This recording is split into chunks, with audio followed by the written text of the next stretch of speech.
Hey credit warriors, welcome to the show. Now, a few days ago, Graham Stephan uploaded a video, the top 5 worst credit cards of 2022. And as a credit card pro myself, I decided I'd watch through it and rate his decisions. Let's see if these really are the top 5 worst credit cards in the US credit card market in 2022. First of all, you notice in the thumbnail, he uses the Amex Platinum and he's mosaiced it out just enough so that you can still see what it is. I love that. Obviously, the Amex Platinum isn't going to be one of them. It's an awesome credit card, but it has got a high annual fee, but still never going to be the worst credit card of 2022. So it's really provocative. You're going to click in saying, is he really going to name the Amex Platinum the worst? Anyway, let's actually watch the video. What's up, guys? It's Graham here. So normally on the channel, we talk about the best credit cards to help build your score, give you unlimited cash back, reward you with sign-up bonuses, and do all of that with unparalleled customer service. But today, I love how he didn't even buy the stock photo. It's just, you leave the watermark on these days, right? Alamy. I think that's even like a thing now. People purposefully do that. Today is not that video. Instead, I've scoured through dozens of credit cards, read hours of fine print, and subjected myself to some of the worst terms imaginable, just so that I could come up with what I believe to be the 5 worst credit cards in existence that should be avoided at all costs. All right, so he's done the research.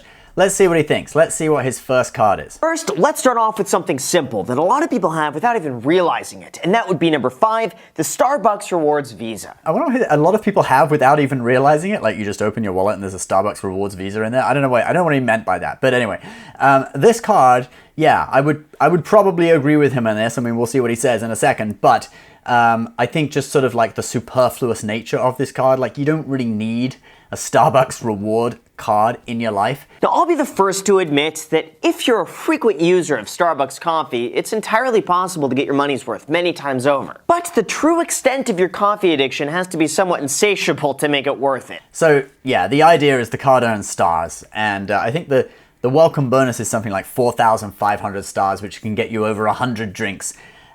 Which is, the whole thing is kind of pointless, right? Because it's like, well, you could just earn cash back and then you could buy 100 drinks, or you could buy something else, right?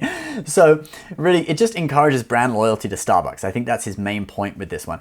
It does have a $49 annual fee as well, which is kind of crazy. But Graham, the annual fee is offset by the monthly free drink you get that is valued up to $10. And that could completely offset the annual fee and give you some extra value on top of that. So it is actually, you know, if you like Starbucks, the card will probably not end up costing you anything. I think it's funny. Basically, it's only worth it if you're addicted. I wonder if there's like a Marlboro credit card or some cigarettes. The sign-up bonus is like 500 cigarettes or something. That would be interesting. Anyway, let's move on to his next credit card. Second choice, the Credit One Platinum Visa for rebuilding credit. You may have heard of them through their non-stop solicitations every time you open up your mailbox. And regrettably, when I was first building my credit, I thought to myself, hey, I should probably get this. It looks kind of like the Capital One. So what's the harm? Yeah, it's funny. Graham Stephan did actually used to have the Credit One. Here, check this out. Oh, the Credit One Platinum. Wow. Okay, well that was one that I put in there and played a joke in it. But yeah, he apparently did have this one, and a lot of other people used to have this card. A lot of people I know still have it, and they really should cancel it. If you have this card, I would recommend canceling it. You know, sure, it might build your credit slightly, but most people who have it say that it's much more hassle than it's worth, and it's actually hard. You know, customer service is horrible, it's hard to cancel, etc. Let's see what he says about it. Now, it's not their 24% interest, 8% cash advance charge, or $39 late fee that bothers me the most. Instead, it's the $99 annual fee charged after the first year's $75 fee, with monthly charges of $8.25 for pretty much absolutely nothing. Yeah, so that's basically the card earns 1% and it has an annual fee. Normally, cards that earn 1% on all purchases do not have an annual fee, okay? And there are many cards that do not have an annual fee and they earn like 5% on quarterly categories or 2% on everything, okay? Way, way better deal than this, okay? This card should not have an annual fee. It's really for people who are rebuilding their credit. Now, the card is a little bit better than it used to be. We have to give Credit One that, I think. Credit One actually has a load of weird credit cards, and I think Graham could have picked an even weirder one. Like they have, for example, the WWF or WWE. It was called WWF when I was a kid. Until I think they got sued by the wildlife people. But anyway, WWF credit card, WWE credit card, sorry. I don't want to get sued. But yeah, this one is probably even worse. So let's look at the terms and conditions of some of these. In fact, they also got the NASCAR one. Let's look at the terms and conditions of that, because this is something that's really worrying. Paying interest. For accounts with no grace period, interest is charged on purchases from the posting date. Okay, so as soon as you make a purchase on the card, you'll be charged interest. So I would argue you might end up not having a grace period, and then you spend and you're charged interest on your purchases immediately. Some of the other Credit One cards used to be like that, but they've actually got better over the years. I never thought I'd say that. Credit One has been improving. But yeah, so probably from Credit One, I would have picked one of the ones that can maybe not have a grace period. 90% of the top lenders use FICO scores to evaluate your creditworthiness, and that you could get yours for free from our sponsor, Experian. Ooh, it's a sponsor. We better skip this part. But hey, we can add in our own sponsor actually. If you want up to 12 free stocks for setting up an account and depositing any amount of money with the stock brokerage app Webull, there's a link for that deal down below, guys. Not sure how long it's sticking around for, so take advantage of it while you can. 3, the Continental Finance Mastercard. Except from the way I see it, there's nothing continental about it, especially when there's an option to accept mail offer, just knowing that someone was unlucky enough to get this delivered to their mail without immediately throwing it away. So what's so bad about it? I always think this is weird. It's actually called the Surge Mastercard. I'm not sure why they chose the name Surge. And if you have a look at this bank as well, all of their cards, look, let's go from the top. You've got the Surge, you've got the Reflex, you've got the Cerulean, no idea what that means, the Verve, like they really look like they could do with some help on getting their branding together, all right? Because most of these look like, you know those generic stock photos of credit cards that you get like on Adobe stock images? That's basically what they look like in this bank. Setup and maintenance fees will be assessed before you begin using your card and will reduce the amount of credit you initially have available. Or basically right off the top, before you even begin using your credit card, $99 is taken out. Okay, yeah, that one is pretty bad. $99 straight away, and then there's a monthly maintenance fee of $120 annually, billed at $10 per month, which is absolutely ridiculous for a card that earns no rewards and doesn't have any benefit whatsoever. So on this one, I'd say, Graham, you are absolutely correct. This is a terrible card. But these next 2 credit cards take a slightly different approach, and instead of targeting people with low credit and the inability to spend 5 minutes reading negative reviews online, the Mastercard Black Card is much more sophisticated, and instead they capitalize on your desire to pretend that you have an American Express Centurion card for 10% of the price. The company actually behind this, Black Card LLC, they actually tried to trademark the name Black Card, and their trademark was rejected. I think they were actually countersued by American Express to get it thrown out.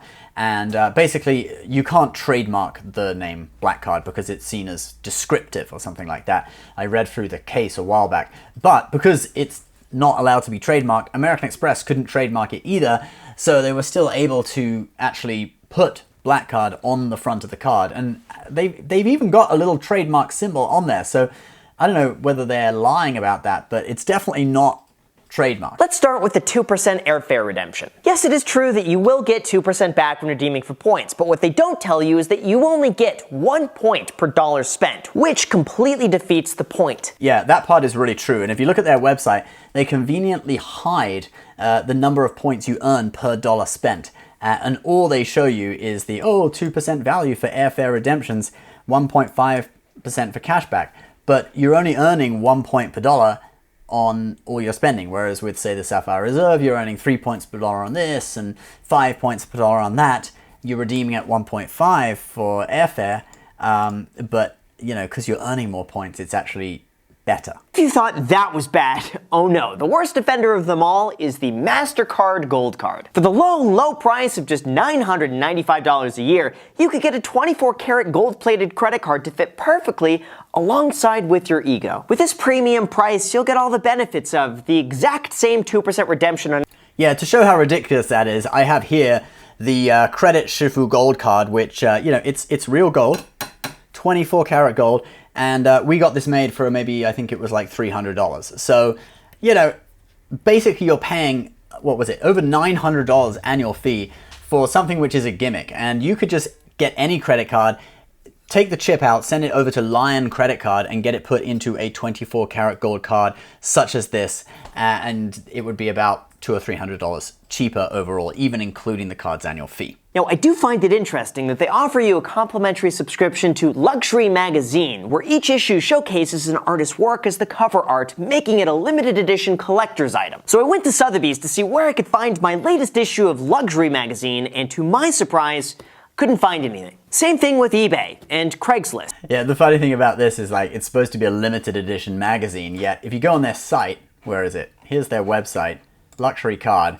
luxury magazine, and what's this? Okay, this is the latest issue, spring summer 2022. Wait for it. Oh, look, you can actually read the entire magazine online, and it's most of it's ads anyway. Look, that's an ad, that's an ad, that's an ad.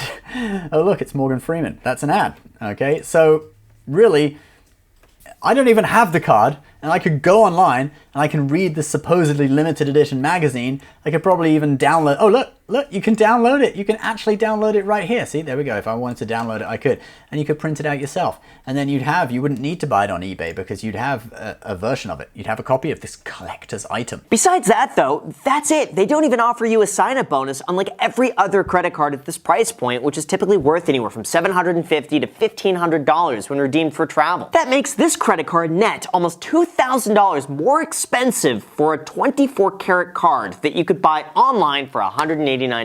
Yeah, so that's a good point. No welcome bonus on these luxury cards, which is crazy because normally a welcome bonus on a high tier credit card like this would be worth at least $1,000, maybe even up to $2,000. Then you're adding on a $900 annual fee. So he was estimating you're about $2,000 worse off. I would go even higher, maybe between $2,000 and $3,000 worse off than if you just got a card like the Amex Platinum or Chase Sapphire Reserve or something else. So I think great choice with the luxury cards. The black card is just a bad deal. The earning categories aren't good, etc. The gold card, it's same as the black card. It's a bad deal. I think it gets slightly better on the points redemptions or something like that. But in addition, you're just paying almost $1,000 for essentially a gimmick, a 24 karat gold card. So in total, Graham, a great choice with your top 5 worst credit cards of 2022. If I made this list myself, I would probably do something similar. Guys, leave a comment below if you want to see my list of the worst credit cards of 2022. Maybe there would be a few differences. I would put in some funny ones like the Star Trek credit card. Like, I bet you never heard of that, right? But anyway, just goofing around. But anyway, guys, yeah, let me know what you think in the comments. Go check out the original video on Graham's channel. Thank you very much for watching. Please subscribe if you're new. I'll see you next time. Bye-bye.